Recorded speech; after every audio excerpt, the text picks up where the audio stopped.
झुंझुनू से बड़ी खबर है। गाड़ियों की आग के हवाले करने का ये पूरा मामला है। पुलिस ने बड़ा एक्शन लिया है। 2 गिरफ्तार बदमाश अनिल कुमावत की तलाश में 4 टीमें लगी हैं और इसी सप्ताह बदमाश अनिल कुमावत को गिरफ्तार किया गया था।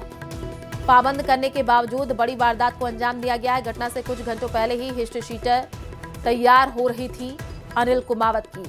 तो बड़ी खबर झुंझुनू से गाड़ियों को आग के हवाले करने का मामला है। पुलिस ने बड़ा एक्शन लिया है। 2 गिरफ्तार हुए हैं। बदमाश अनिल कुमावत की तलाश में 4 टीमें लगी हैं और इसी सप्ताह बदमाश अनिल कुमावत को भी गिरफ्तार किया गया था। पाबंद करने के बावजूद बड़ी वारदात को अंजाम दिया। तो घटना से कुछ घंटों पहले ही हिस्ट्री शीट तैयार हो रही थी अनिल कुमावत की।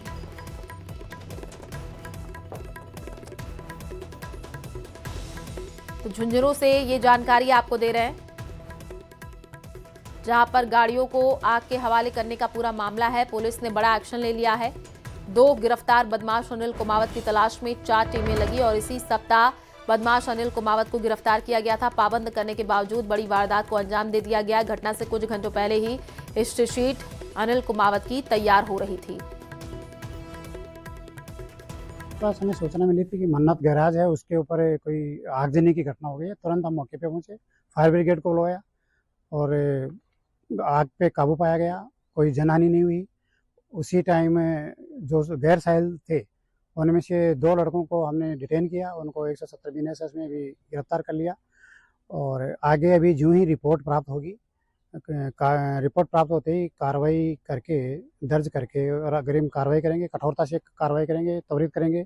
उससे पहले इनके आपस में कुछ इश्यूज थे। 14 तारीख को उनकी कहा सुनी कोई गाड़ी का शीशा तोड़ने की बात को लेके जो नाम आ रहा है अनिल कुमावत और एक दूसरा जो लड़का है साबिर। संवाददाता कृष्ण हमारे साथ जुड़ चुके हैं। कृष्ण, क्या अपडेट है पूरे मामले को लेकर के?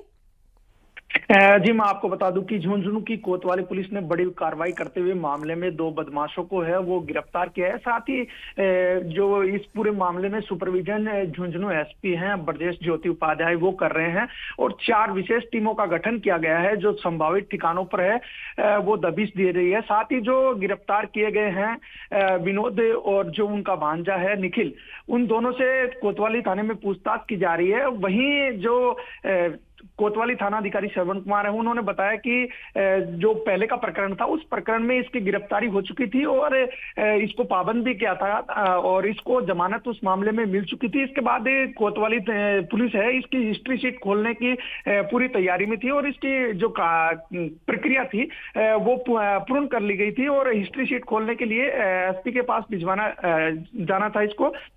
उससे पहले ही इस बदमाश ने इस वारदात को अंजाम दिया है और मौके पर जो एफएसएल की टीम है वो पहुंची है। उसने मौके से साक्ष्य जुटाए हैं। वहीं झुंझुनू एसपी देवेंद्र राजावत और सिटी डीएसपी गोपाल सिंह डाका और सदर सीआई मांगीलाल मीणा है वो मौके पर है और वहां पर टीम है वो पूरी जांच कर रही है। साथ ही इलाके के तमाम सीसीटीवी कैमराज हैं उनको भी खंगाला जा रहा है। पुलिस की इसमें बड़ी कामयाबी ये है कि इस मामले में जो 2 बदमाश हैं उनकी गिरफ्तारी पुलिस ने कर ली है और उन दोनों बदमाशों से पूछताछ की जा रही है। 4 विशेष टीमें हैं वो लगातार इनकी जो अन्य बदमाश हैं उनकी गिरफ्तारी को लेकर प्रयास कर रही है। जी बिल्कुल, आप नजर बना करके रखिए, आगे जानकारी आपसे लेते रहेंगे। बहुत बहुत शुक्रिया अपडेट देने के लिए।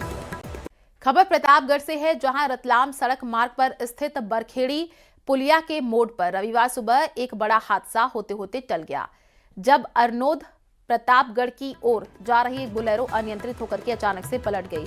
दुर्घटना इतनी भीषण थी कि वाहन पूरी तरीके से क्षतिग्रस्त। हादसे के तुरंत बाद मौके पर मौजूद ग्रामीण जितेंद्र कुमार मीणा ने साहस दिखाया। वाहन का फाटक खोल करके चालक को बाहर निकाला है। संभावित बड़ी अनहोनी टल गई। प्रत्यक्षदर्शियों ने यह बताया कि मोड़ पर अचानक वाहन की स्टीयरिंग फेल हो गई थी, जिसके कारण चालक संतुलन खो बैठा और बोलेरो पूरी तरीके से पलट गई।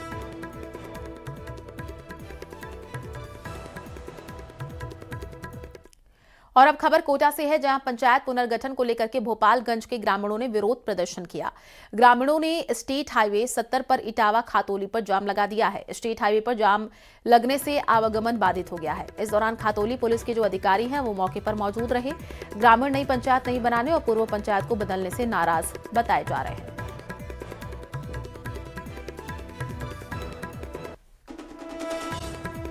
और प्रदेश में एसआईआर का काम तेजी से चल रहा है। ऐसे में सीएम भजनलाल शर्मा ने सांगानेर विधानसभा क्षेत्र के कार्यकर्ताओं के साथ एसआईआर सर्वे को लेकर के महत्वपूर्ण चर्चा की है।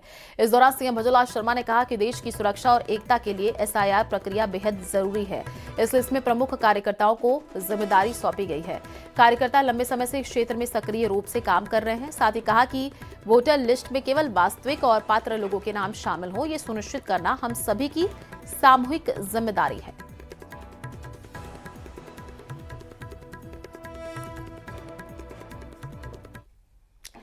कांग्रेस नेता सचिन पायलट इन दिनों अपने विधानसभा क्षेत्र टोंक के दौरे पर हैं, जिसके दूसरे दिन वो ग्रामीण इलाकों में पहुंचे। जन सुनवाई के जरिए ग्रामीणों की समस्याओं को भी सुना है, जिसमें एसआईआर से जुड़े कामकाज का फीडबैक भी शामिल था।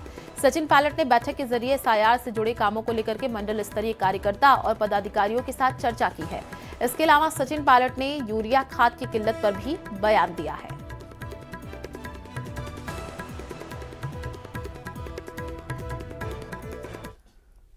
और कृषि मंत्री भारत सरकार के कह चुके हैं हम कमी नहीं आने देंगे। यहाँ के मंत्री बोल रहे हैं कि कल आएगा परसों आएगा, लेकिन ये पहली बार नहीं हुआ है। लेकिन मुझे लगता है कि किसान और किसानी को सरकार को प्राथमिकता देनी चाहिए। इस सरकार में लगता है मुझे कि किसान की बात बोलने वाला जयपुर में कोई नहीं है। आप चिंता व्यक्त कर सकते हो, लेकिन धरातल पर एक्शनेबल पॉइंट कराने की अगर कोई कुबत किसी में हो तो मुझे नज़र नहीं आ रही है। और वहीं मन की बात कार्यक्रम में प्रधानमंत्री मोदी ने वोकल फॉर लोकल को बढ़ावा देने के लिए उदयपुर की तारीफ की है। उदयपुर की मशहूर चांदी की घोड़े वाली प्रतिकृति का खास जिक्र किया। इसके अलावा पीएम मोदी ने राजस्थान की अनोखी शिल्प परंपरा के बारे में कहा कि उन्होंने G20 समिट के दौरान कनाडा के प्रधानमंत्री को उदयपुर की बेहतरीन शिल्प कला भेंट की थी। प्रधानमंत्री को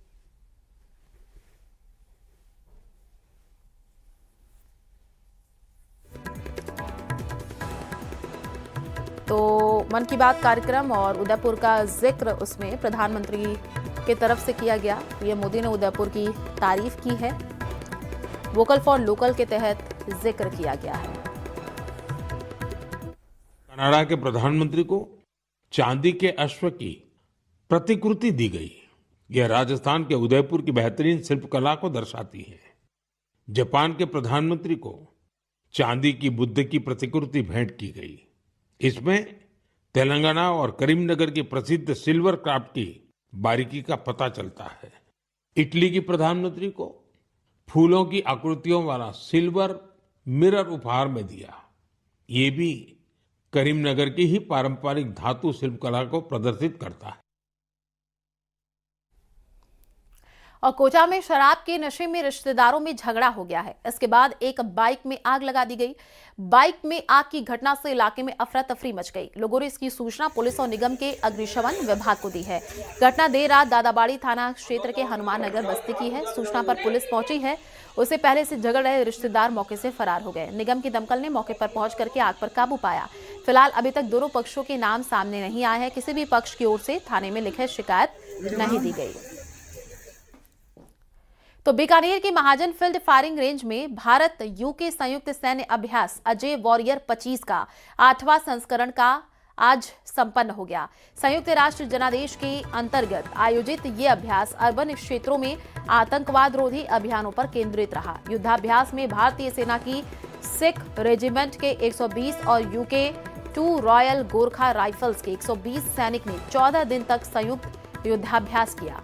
इस अवसर पर दोनों देशों के सैनिकों ने अपने कौशल का प्रदर्शन किया है। इस दौरान भारतीय सेना ने अपने आधुनिक यंत्रों और ड्रोन की प्रदर्शनी लगाई।